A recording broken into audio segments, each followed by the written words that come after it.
Jacob Collier is proof that wrong notes don't exist. And he proves this time and time again through his incredibly unique use of harmony and his ability to understand how to navigate even the most complex transitions and key changes. And every once in a while, we like to check in and see what Jacob has been up to recently. And I was particularly blown away by his recent song called Little Blue. Little blue, be my shelter, be my cradle, be my womb, be my boat, be my river, be the stillness of the moon. Okay, yeah.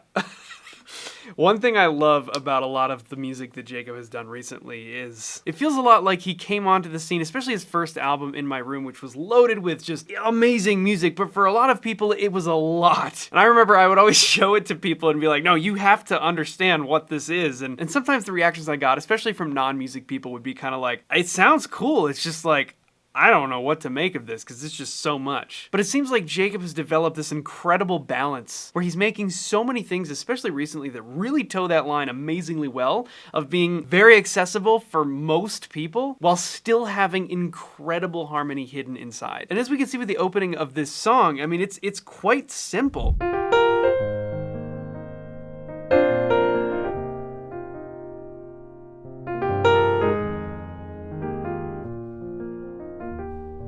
We have a very, very straightforward diatonic chord progression in E flat. Starts on the 4, goes to the minor 6, and then I think we end up like, I think we do it just a 2-5-1 here.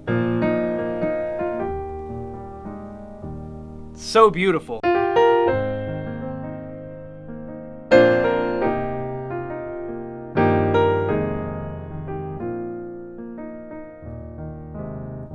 Cause you're not so far away. I hear you say you'll never walk alone.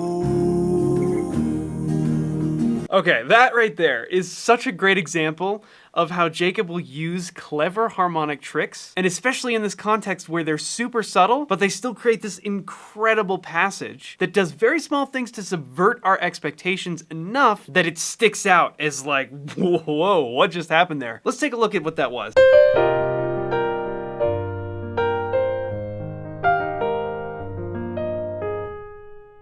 Where do we expect that chord to go right there?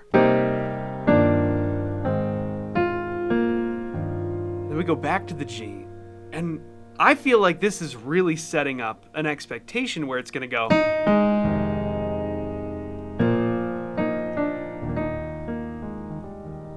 You know what I mean? It just sounds like it's gonna resolve right to there. But instead of doing that, Jacob throws in a little alteration here that takes it somewhere different while still ending up in the same place. Check it out. C minor 7, there's that G minor 7 sharp 5, A flat,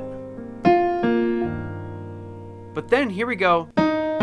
Instead of this going to F minor 7, it goes to B flat minor 7, raise up a whole step, another going up to D flat, and then finally resolve to E flat. That is so slick, and it's very subtle, right? It doesn't jump out at us as like a crazy whacked out voicing that we've heard from Jacob many times in the past. It's very simple, but it does a small thing to make us go, ooh, what was that?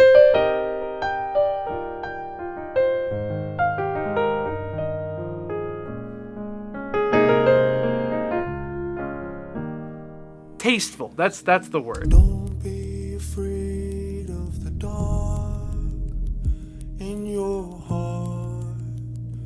You're gonna find a way to carry the Oh, that's so beautiful. 1, 2, 5, and then 2, 3, 4. And then we get a little 5 before going back.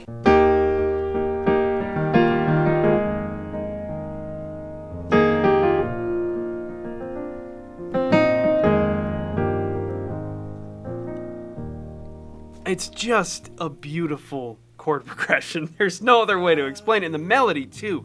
The way the melody works with these chords is astounding. Come on. This is where we get our taste, a little taste of something that's very out of the key center, enough for our ears to go, what? Without pulling us out of it entirely. Listen to this.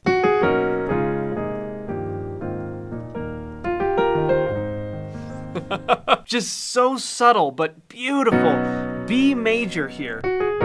B major 7 technically here, right? And that's kind of one of the first things we hear that's like, ooh, that's different, because we've established this very diatonic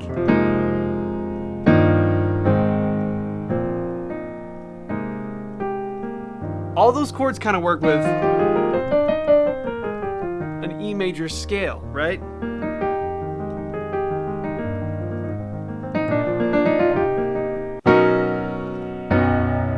That B major 7 really changes that feel for just a moment, because then we get a D flat major chord. Oh, this is one of my favorite chords of all time. So we have B major 7, D flat, C minor 7 sharp 5, and then the same chord but on G, and then a quick 4, 5, 1.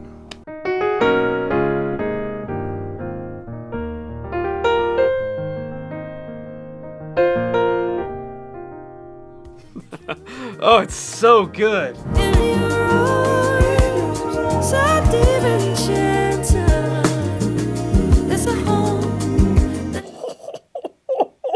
Did you hear that? Okay, wait a minute.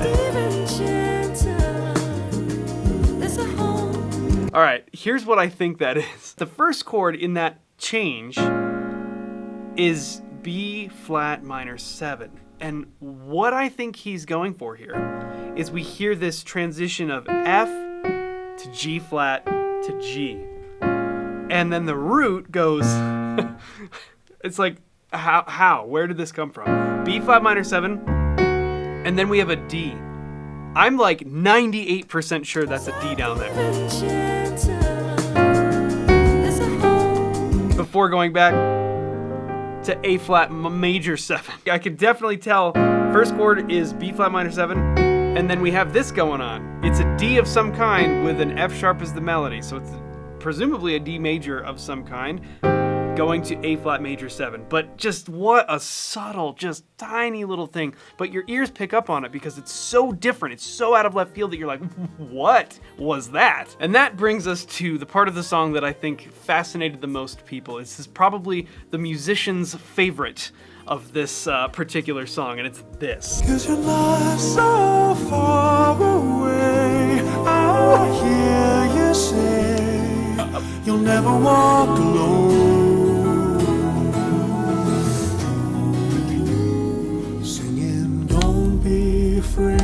Every moment you think that this has gone to its new place, it gives you something additional that's new. And it just, every turn, your ear is just like, oh, it's like this constant opening up, right? Which is very fitting for the song. I mean, it's just, every movement, it feels very hopeful. It feels very like it's brightening up. I don't know if that makes any sense. It's just like, the feeling you get as these modulations work their way through different keys. Here's what's going on there. We start that section that we did earlier in the song, and we expect it to go to A flat major 7 like it did before, but we don't.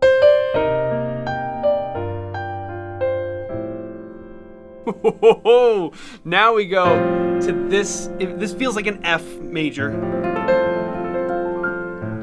just with the A in the bass, right? And from there, now we've entered a new world. We've entered the world of like, and we're only there for a moment, so you could say, well, what does that feel like? Does it feel like C major is the place? Does it feel like F is a 4? To me, it kind of does, but that's debatable. And it kind of doesn't matter because we're immediately off of it.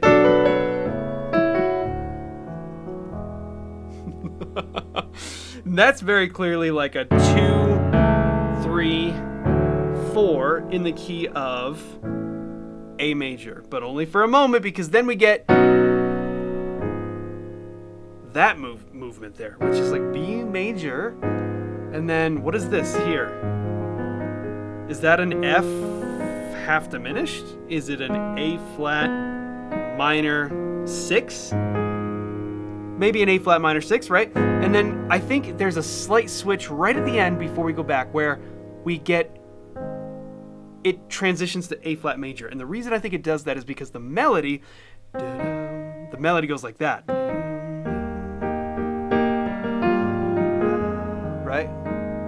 I think at the very end, it has to switch from A flat minor to A flat major, just to facilitate that melody motion. But that whole thing in transition,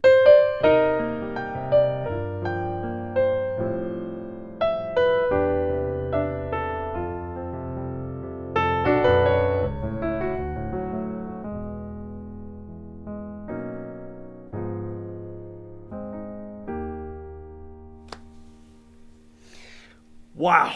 But it's this complete harmonic freedom to just go anywhere. And the method by which he's moving from key to key here is absolutely fascinating because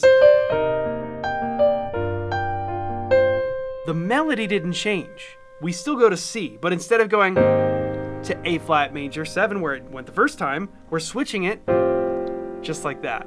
That is one of the most effective things you can do to throw the audience's ear for a loop and just kind of be like, whoa, there's a chord that nobody expected. If you take the melody, keep it exactly the same, but now change the chord that's underneath it by using a common tone, right? It's the third, C is the third of A flat major.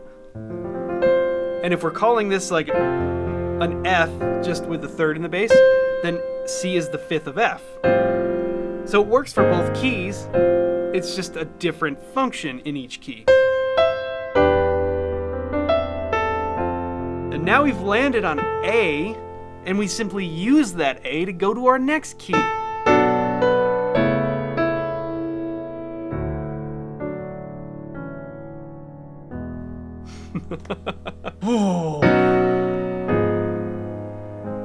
Don't be afraid of the dark. And here we get the audience choir that he's been doing on live shows. Those are some of the coolest videos I think I've ever seen. To carry the weight That's got to be a transcendental experience. on your shoulders. You're gonna find a way. Don't be afraid of the light.